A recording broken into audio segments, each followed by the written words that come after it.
기중기 운전기능사 3회 기출문제 함께 보시겠습니다. 1번 부동액에 대한 설명 옳은 것입니다. 부동액은요, 에틸렌 글리콜, 에틸렌 글리세린, 단맛이 있습니다. 근데 에틸렌 글리콜 단맛 있다고 먹으면 될까요? 독성이 강합니다. 먹으면 죽을 수도 있어요. 먹으면 안 됩니다. 2번 부동액 100%인 원액 사용이 원칙 아닙니다. 자, 이건 섞어서 사용해야 됩니다. 무슨 말이냐면 부동액과 물이 50대 50. 그래서 부동액 50% 사용이 원칙이에요. 부동액 50%, 물 50%.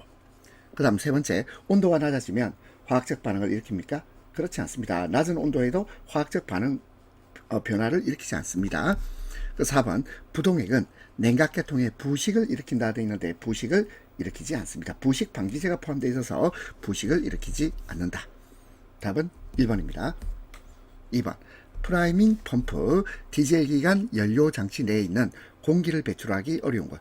자, 프라이밍 펌프를 통해서 공기를 배출하는데 공기 배출이 어려운 것입니다. 그러면 프라이밍 펌프는 디젤 기관의 연료 시스템 내에서 연료를 공급하고 공기를 제거하는데, 근데 공기 배출이 어려운 것은 한번 보겠습니다. 1번 공급 펌프.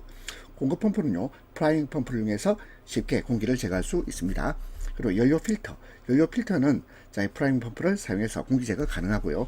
분사 펌프. 이것도 마찬가지입니다. 가능합니다. 근데 분사 노즐은 연료를 연소실에 미세하게 분사하는 장치인데 이것은요, 매우 정밀한 구조로 되어 있습니다. 그래서 프라이밍 펌프를 이용해서 공기를 쉽게 제거할 수 없다. 그래서 공기 배출이 이런 것은 분사 노즐입니다. 답 4번. 3번, 예열 플러그가 고장이 발생하는 경우입니다. 첫 번째, 엔진 과열. 자, 과열되면 고장 발생할 수 있습니다. 두 번째, 발전기의 발전 전압이 낮을 때 있는데요. 발전 전압이 낮으면요, 그러면 예열 플러그가 정상적으로 작동을 하지 않을 수 있어요. 무슨 말이냐면 이거는 작동이 안 되는 거지, 작동하지 않은, 예열 플러그가 작동하지 않는 거지 고장이 발생하는 건 아닙니다. 따라서 답 2번. 세 번째, 예열 시간이 길었을 때.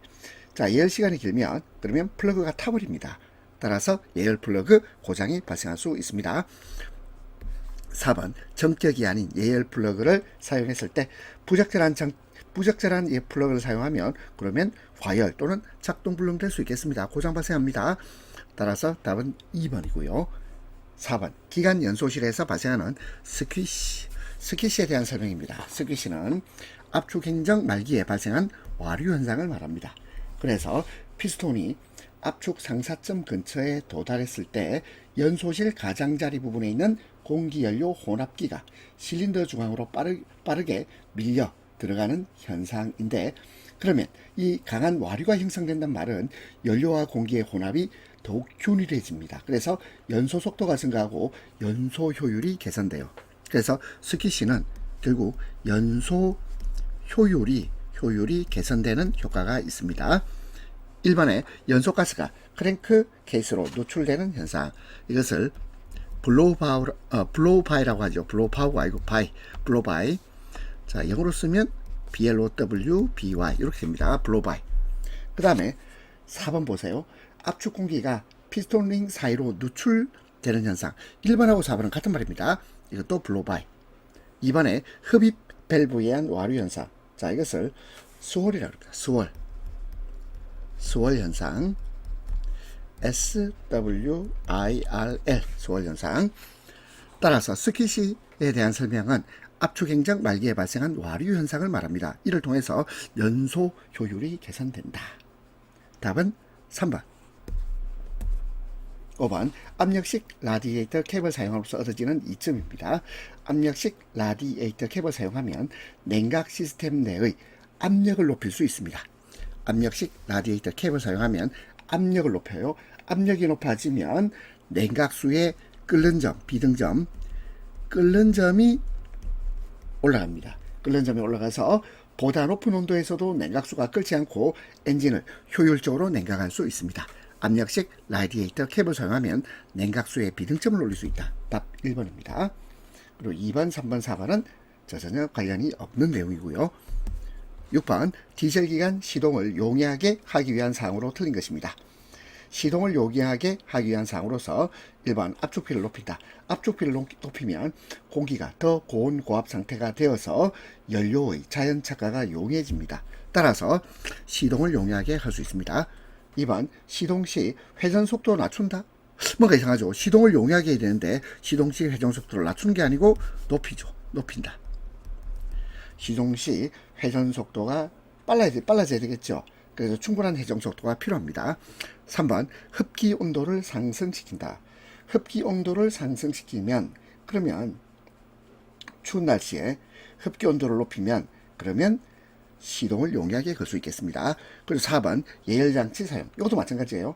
자, 예열장치를 사용해서 연소실 온도를 상승시키면 그러면 시동을 용이하게 할 수 있습니다. 틀린 것은 2번, 7번. 착화 순서가 153, 624. 자, 기관에서 1번 실린더 동력 행정입니다. 그럼 6번 실린더 행정은 어떻게 될까요? 1번 실린더가 동력 행정일 때 6번은 흡입 행정이 됩니다. 답은 1번. 8번 기관에서 공기청정기의 설치 목적. 공기청정기는 실내 공기의 미세먼지, 오염물질, 여러가지 유해가스를 제거해서 깨끗한 공기를 깨끗하게 한다. 이게 뭐죠? 공기의 여가죠. 연료여가 아닙니다. 공기의 여가. 자, 그 다음에 이 공기를 깨끗하게 하고 그리고 또 소음을 줄이는, 소음을 방지한다 그랬지만 소음을 줄이는 기능도 있습니다. 소음 방지. 답은 3번. 그리고 1번의 압력을 증가시키는 건 없죠. 가압작용 없습니다. 따라서 가압작용도 틀린 말이다. 답은 3번. 9번 디젤기관 인젝션 펌프에서 딜리버리 밸브의 기능으로 틀린 것입니다. 딜리버리 밸브는 연료가 인젝션 파이프에서 펌프로 역류하는 걸 방지한다. 역류 방지 맞습니다. 두 번째 후적 방지. 후적이란 말은 연료 분사가 끝난 후에도 노즐에서 연료가 미세하게 계속 나오는 현상 후적이라 그러는데 딜리버리 밸브는 후적 방지 하는 기능이 있습니다. 세 번째 잔압 유지.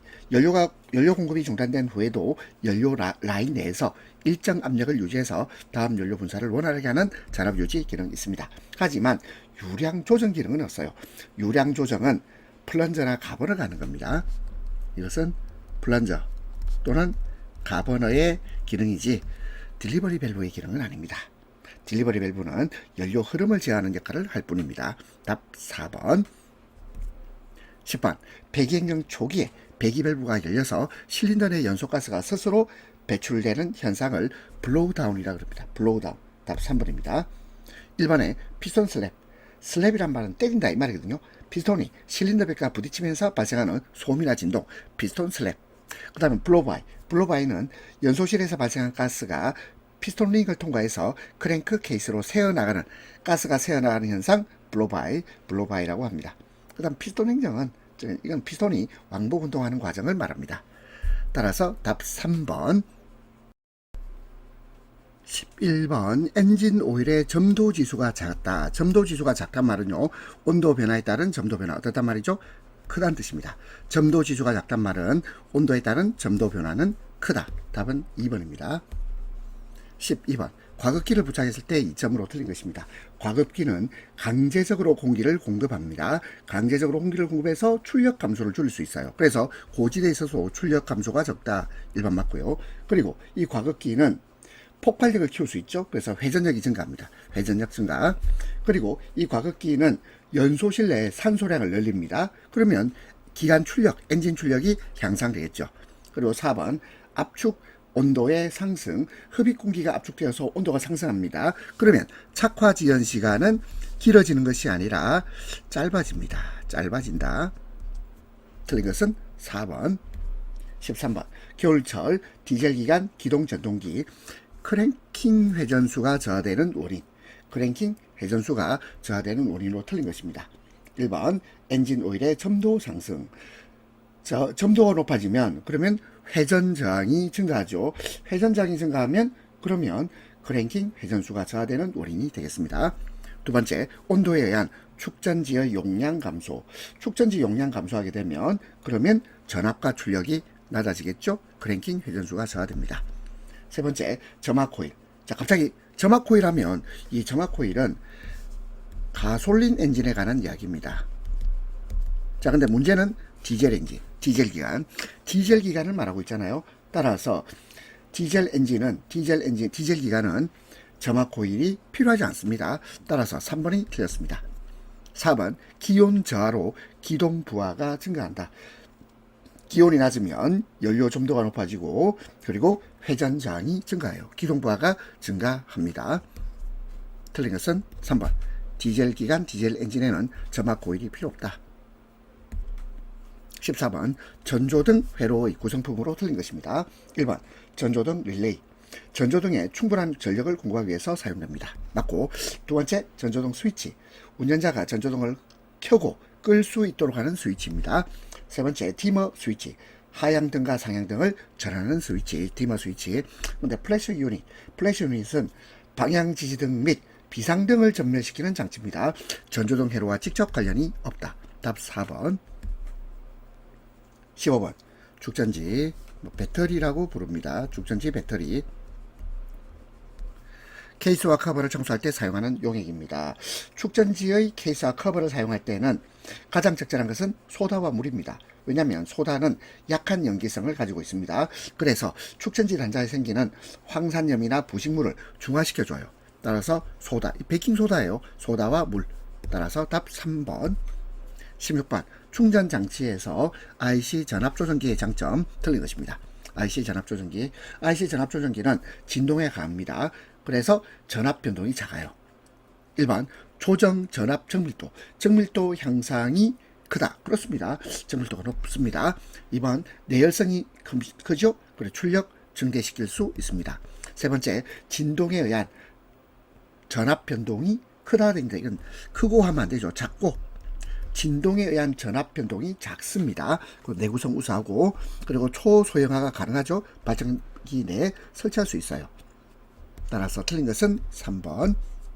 17번, 납산 축전지가 불량할 때 설명입니다. 크랭킹 시, 우리 시동 걸었을 때 말이죠. 발열하면서 터질 수 있어요. 심하면 터질 수 있다.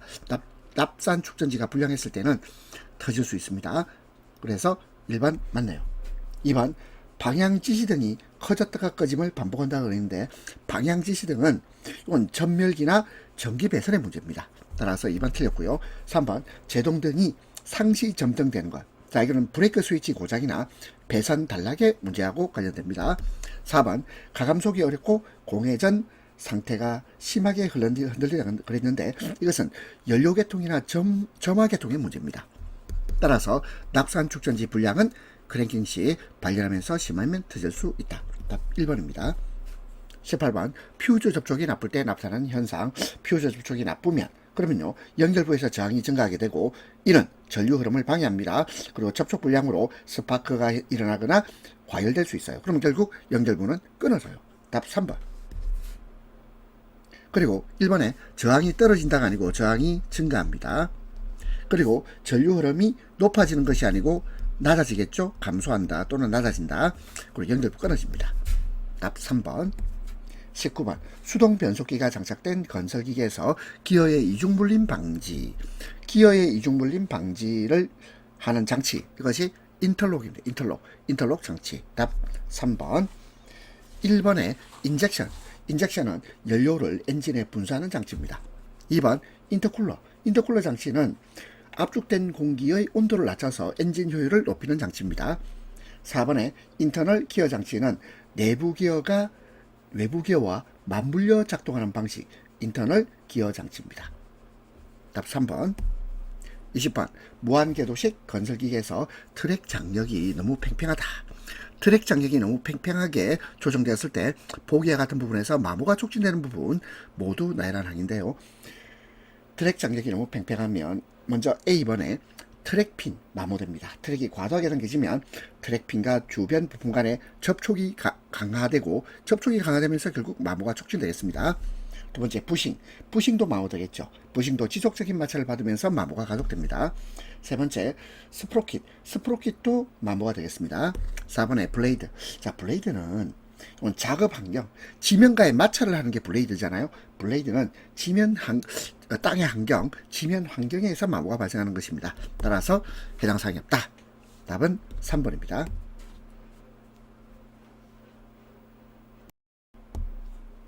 21번 기중기 선해장치에 대한 설명 맞지 않은 것입니다. 1번 상부 선해체는 종축을 중심으로 선해합니다. 2번 상부 선해체의 회전각도 270도까지 아니죠. 360도까지 회전합니다. 3번 상부 선해체는 하부 주행체 위에 선회 지지체를 설치한 것이고 4번에 선회록 장치, 장비 이동 중 선해체를 고정하니까 록이죠. 고정하는 장치입니다. 맞지 않은 것은 2번. 22번 타이어에서 고무로 피복된 코드를 여러 겹으로 겹친 층에 해당되며 타이어 골격을 이루는 부분, 이게 카커스입니다. 카커스부. 따라서 답 1번. 타이어의 골격을 이루는 부분은 카커스부입니다. 2번에 트레드부는 타이어 바깥쪽 접지면을 말하고요. 도로하고 직접 닿는 부분, 트레드부입니다. 3번의 숄더부는 타이어 트레드와 사이드 휠 사이의 곡선 부분을 숄더부.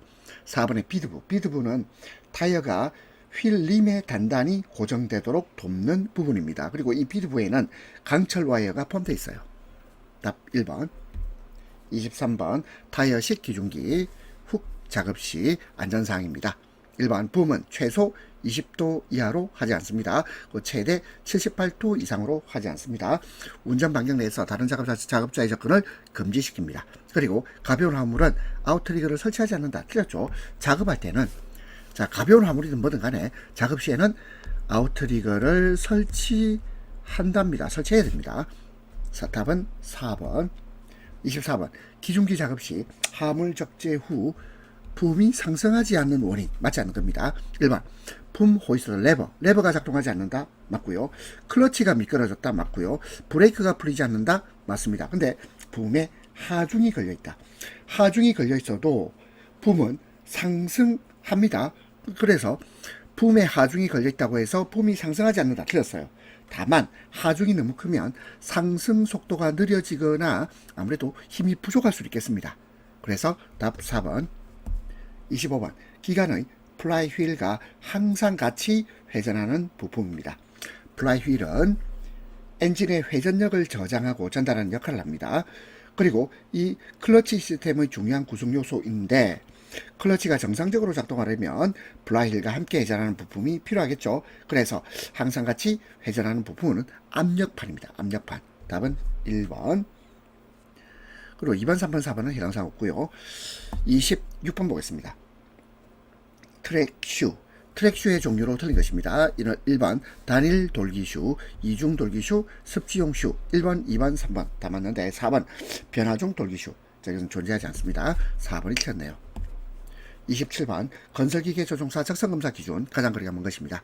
1번 두 눈을 동시에 뜨고 잰 시력이 0.7 이상, 두 눈의 시력이 각각 0.3 이상이어야 됩니다. 맞고 시각은 150도 이상일 것 맞습니다. 언어분별력 80% 이상일 것. 그리고 교정 시력의 경우 시력이 2.0. 이런 기준은 없습니다. 2.0 이상 없다. 답은 4번이 되겠습니다. 28번 야간에 화물 자동차를 도로에서 운행하는 경우 등하로 오른 것입니다. 이때는 전조등, 등입니다. 등. 오타난 거 고치세요. 전조등, 차폭등, 미등, 번호등. 답은 4번이 되겠습니다.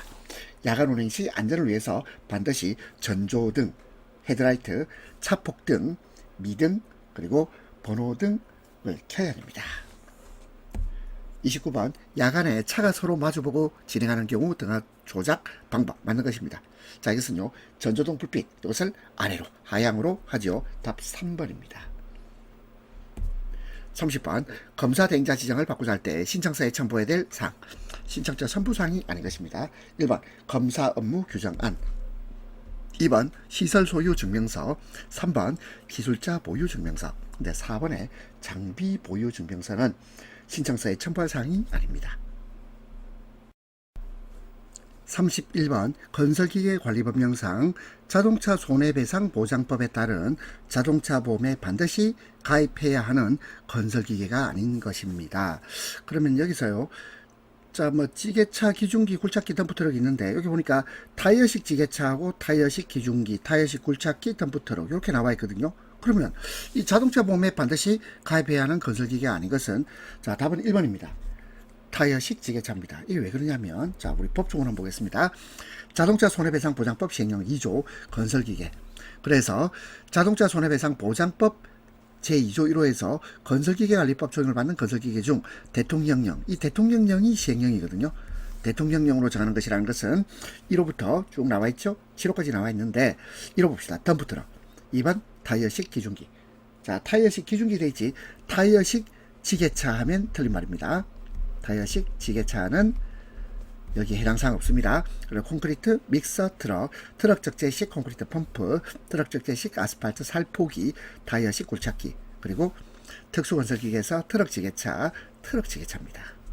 그리고 도로 보수 트럭, 노면 측정 장비. 근데 이것은 노면 측정 장치를 가진 자주시인 것을 말합니다. 자, 이것이 자동차 손해배상 보장법에 적용을 받는 건설기계입니다. 건설기계. 그렇다면 해당 사항 없는 것. 자, 해당 사항 없는 것은 타이어식 지게차가 되겠죠. 32번 건설기계관리법령상 건설기계조종사 면허취소 또는 효력정지를 시킬 수 있는 자는 시장군수구청장입니다. 시군구청장, 시장군수구청장. 답 3번입니다. 33번 철길 건널목 통과 방법 옳지 않은 것입니다.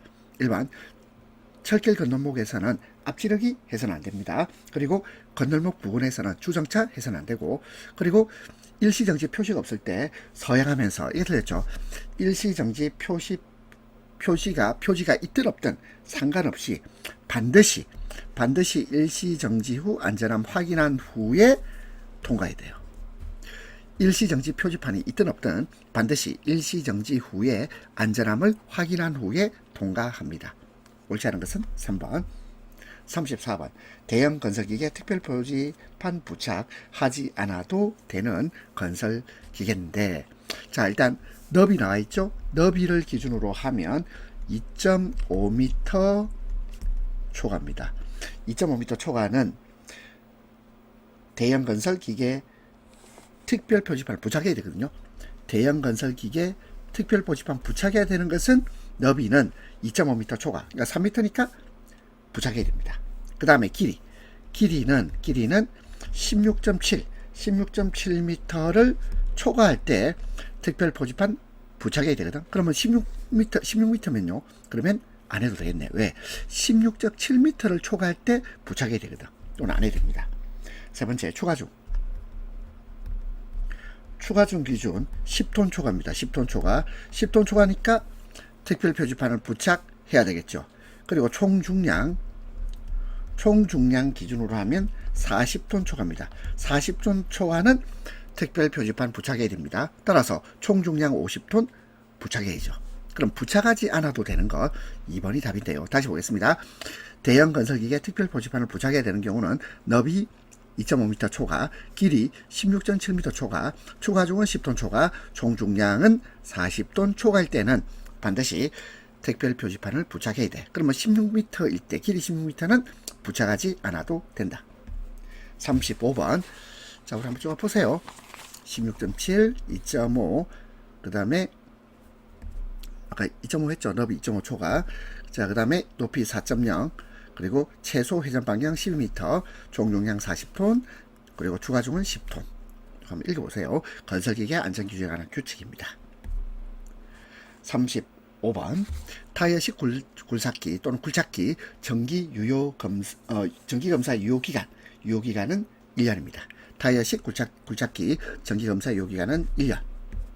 36번 차로가 설치된 도로에서 통행방법 위반으로 옳은 것. 위반인 경우에 위반인 경우 1번 택시가 건설기계 앞지르기 할 수 있습니다. 차로를 따라서 통행한다. 뭐 위반 아니죠.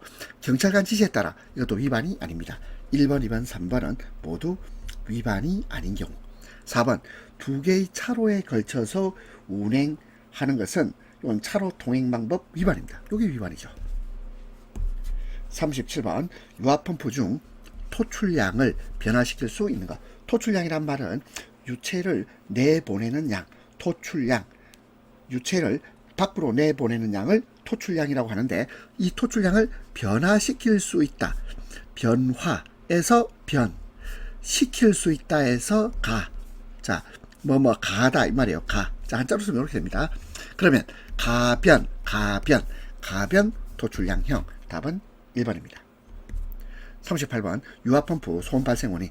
자, 소음이 발생하기 위해서는 1번 공기가 유입되면 캐비테이션 또는 에어레이션이 발생하죠. 공기 혼입. 공기 혼입은 소음 발생 원인이 됩니다. 또 흡입 오일 속에 기포가 있다. 기포가 있어도 요거 소음 유발됩니다.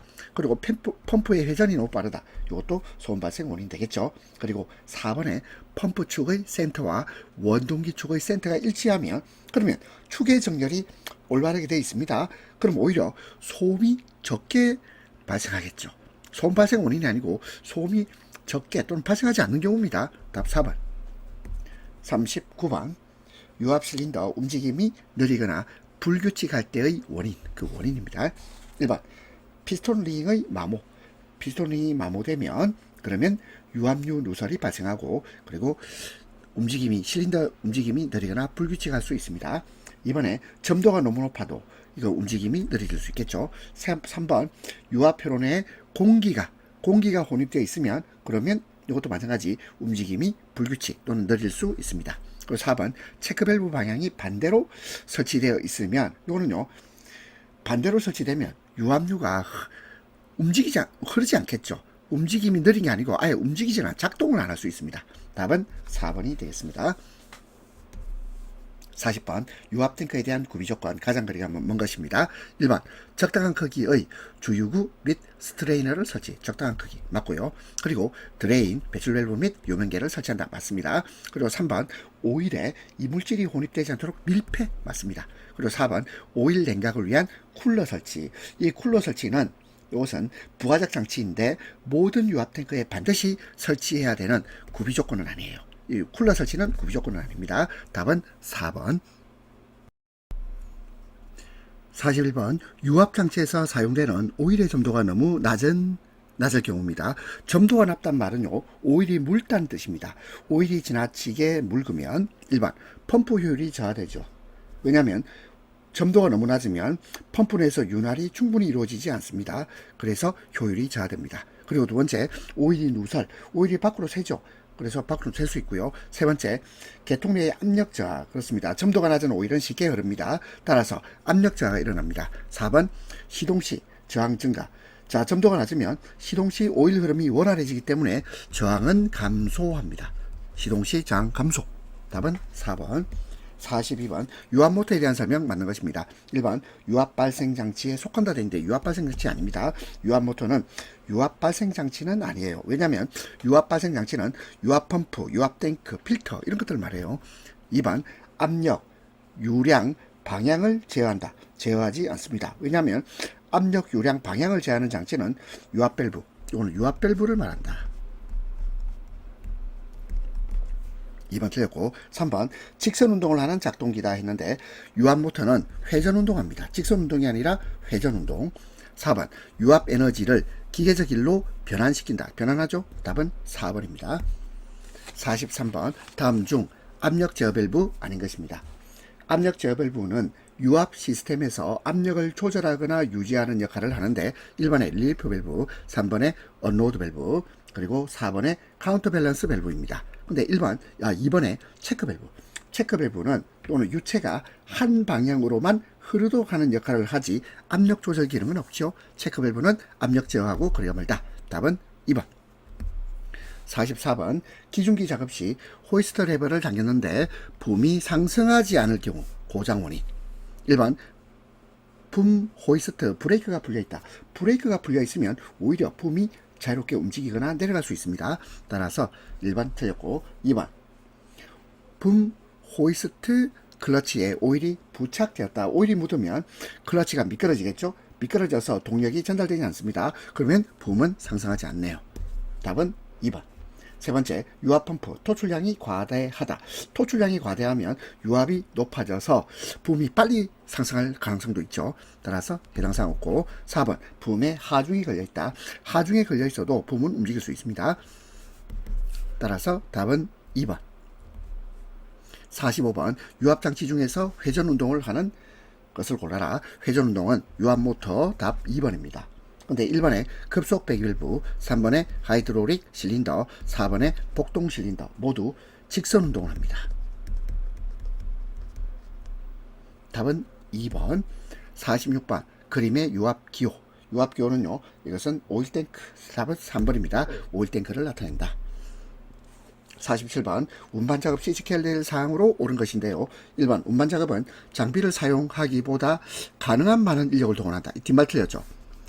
가능한 많은 인력 동원은 일하기보다는 장비를 사용하는 것이 좋겠죠. 1번 틀렸고요. 2번 인력으로 운반 시 무리한 자세로 장시간 취급하지 않도록 한다. 2번 답입니다. 3번 인력으로 운반 시 보조구를 사용하되 여기까지 말이 되거든. 근데 이 보조구가 몸에서 멀리 떨어지게, 이 틀렸죠. 몸에서 너무 멀리 떨어지면 안 돼요. 그리고 위치도 가슴 위치, 이게 틀렸죠. 가슴 위치가 아니고 허리 아래쪽, 허리 아래쪽으로 하중이 걸리도록 해야 됩니다. 4번 통로 및 인도에 가까운 곳에서는 빠른 속도로, 록이 아니고 로, 빠른 속도로 벗어난다. 틀렸습니다. 이 빠른이 아니고 어떻게 할까요? 적절한 속도로 벗어나야 되지, 너무 빠르게 이동하다는 이건 장애물에 충돌하거나 사람하고 부딪혀가지고 사고가 날 수 있습니다. 옳은 것은 2번. 48번 스패너 및 렌치 사용 시 유의사항 아닌 것입니다. 1번 스패너의 입이 너트 폭과 잘 맞는 것을 사용합니다. 2번 스패너를 너트에 단단히 끼워서 앞으로 당겨서 사용하고요. 3번 먼키 렌치는 웜가렉의 마모 상태를 확인합니다. 4번 먼키 렌치는 위턱 방향으로 돌려서 사용한다. 위턱 방향으로 돌린다. 아닙니다. 위턱 방향으로 돌리면 어떤 문제가 생길까요? 렌치가 헛돌거나 손상될 위험이 있습니다. 그래서 그 하단턱, 아래턱, 하단턱에 힘이 받도록 사용해야 되지 위턱 방향으로 돌려서 사용하면 안 됩니다. 답은 4번. 49번 작업장의 안전수칙 중 틀린 것입니다. 1번 공구는 오래 사용하기 위해서, 자, 오래 사용하기 위해서 어떻게 할까요? 깨끗하게 닦아야 되겠죠. 청결을 유지할 필요가 있습니다. 근데 기름을 묻힌다. 이게 틀렸어요. 답 바로 1번이네요. 2번 작업복과 안전장구는 반드시 착용합니다. 3번 각종 기계를 불필요하게 공연시키지 않습니다. 4번 기계의 청소나 손질은 운전을 정지시킨 후에 실시합니다. 답 1번. 50번 하인리히의 사고 예방 원리 5단계 순서대로 나열하라 되어 있는데, 처음에 조직입니다. 조직, 오거니제이션, 조직, 그 다음에 사실발견, 그 다음에 평가 분석, 시정책 선정, 시정책 적용. 자, 시정이란 말은 뭐냐, 이제 바로 잡는다 이 말이에요. 바로 잡는 방법, 시정책을 선정하고 시정책을 적용합니다. 답은 1번. 하일리의 사고 예방 원리 5단계 조직, 사실 발견, 평가 분석, 시정책의 선정, 시정책의 적용. 51번 자연 발화가 일어나기 쉬운 조건으로 틀린 것입니다. 1번 발열량이 클 때, 자, 물질 자체가 발열량이 크면요, 그러면 자연 발화 가능성이 증가합니다. 2번 주위 온도가 높으면, 그러면 열 축적이 더 쉬워지겠죠. 따라서 자연 발화가 일어나기 쉽습니다. 3번에 착화점이 낮다. 착화점이 낮은 물질일수록 자연 발화 가능성이 높습니다. 그리고 표면적, 이 표면적은요, 작을 때가 아니고 클 때입니다. 표면적이 커야지 자연 발화가 일어나기 쉬운 조건입니다. 답은 4번. 52번 두 줄거리로 하물을 인양할 때 인양각도가 커지면 로프에 걸리는 장력, 인양각도가 커지면 그러면 장력은 어떻게 될까요? 증가한다. 답은 2번이 되겠습니다. 53번 화재 발생으로 부득이 화염이 있는 것을 통과할 때 요령 틀린 것입니다. 1번 몸을 낮게 엎드린다. 그렇습니다. 물수건으로 입을 막는다. 왜 막을까요? 이걸 뜨거운 김을 입으로 안 마시려고 하는 거죠. 3번 머리카락, 얼굴, 발, 손 등을 불과 닿지 않게 합니다. 그리고 4번에 뜨거운 김은 입으로 마시면서 틀렸습니다. 입으로 마시면 기도하고 폐가 손상돼요. 답은 4번입니다. 54번 작업장에서 수공구체의 예방 대책. 예방입니다. 예방. 1번 결함이 없는 안전한 공구를 사용합니다. 공구의 올바른 사용과 취급해야 되고, 공구는 항상 오일을 바른다. 이게 틀렸습니다. 물론 일부 공구 중에서는 녹 방지를 위해서 오일을 사용할 수도 있겠지만 항상 오일을 바르면 안 돼요. 오일은 기본적으로 안 바르는 게 원칙입니다. 4번 작업에 알맞은 공구 사용. 그렇습니다. 답은 3번. 55번 다음 그림과 같은 안전 표지판. 이게 뭐죠? 이거 못 들어간단 말이죠. 출입금지. 답 2번. 56번 산업재해 방지. 자, 이 방지가 예방이라는 뜻이죠. 예방 대책, 위험 요인을 발견하는 방법. 가장 적합한 것인데요. 위험 요인을 발견하기 위해서는 정기적으로 수시로 안전점검을 실시하는 것이 가장 적합합니다. 1번 답이고 2번, 3번, 4번은 해당 사항 없어요. 안전점검이 제일 중요합니다. 57번 전력 케이블이 매설돼 있음을 표시하기 위한 표지 시트 차도에서 지표면 아래 몇 cm 깊이입니까? 30cm. 답은 2번입니다. 30cm. 58번 도로 굴착 시 적색의 도시가스 보호포가 나왔어요. 매설된 도시가스 배관의 압력입니다. 적색은 고압 또는 중압입니다. 답은 2번. 적색은 고압 또는 중압. 답 2번 되겠습니다. 59번 굴착공사 시 도시가스 배관의 안전조치. 다음 가로에 적합한 것인데 도시가스 사업자는 굴착 예정 지역의 매설 배관 위치를 굴착공사자에게 알려주어야 하며 굴착공사자는 매설 배관 위치를 매설 배관 직상부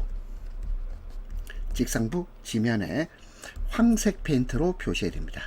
직상부 지면에 황색 페인트로 표시할 것. 답 1번입니다. 60번 그림과 같이 시가지에 있는 배전선로 A입니다. A에는 보통 몇 볼트 전압이 인가되고 있습니까? 이것은 22,900 볼트 또는 22.9 킬로볼트 이래 되겠죠. 22,900 볼트 또는 22.9 킬로볼트가 되겠습니다. 60문제 푸신다고 고생하셨습니다.